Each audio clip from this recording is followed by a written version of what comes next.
Le prélude de la firme I2A permet de diminuer le risque de contamination dû à la phase préanalytique de la microbiologie. Un premier détecteur va venir scanner le type de RAC qui lui est spécifique à l'échantillon. Un second détecteur vient scanner l'identifiant du patient pour une traçabilité totale.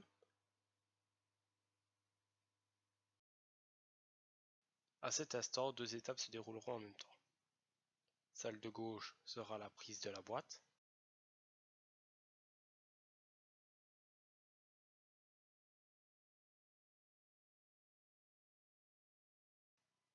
Suivi du retirage du couvercle.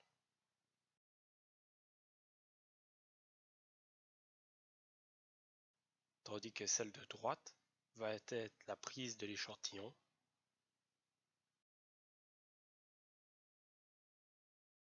Celui-ci sera vortexé. Débouchage du tube.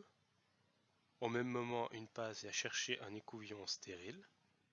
Comme on peut le voir, un détecteur va déterminer la longueur de l'écouvillon afin de connaître la profondeur à insérer dans le tube. Inoculation de l'écouvillon dans le tube contenant une suspension bactérienne attestée. Ensemencement des géloses carrées ou rondes à l'aide de l'écouvillon.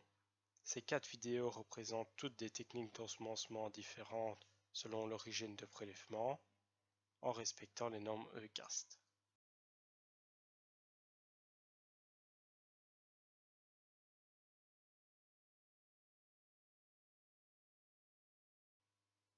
Si on fait attention à la vidéo du bas, maintenant l'écouvillon va tourner d'un quart de tour.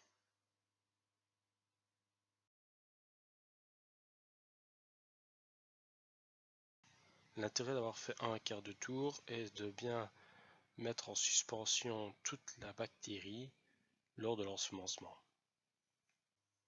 Dépôt des disques sur gélose en évitant les chocs thermiques.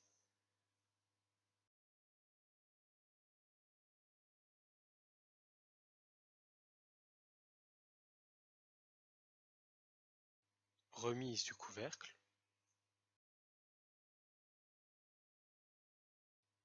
Impression de l'identification du patient.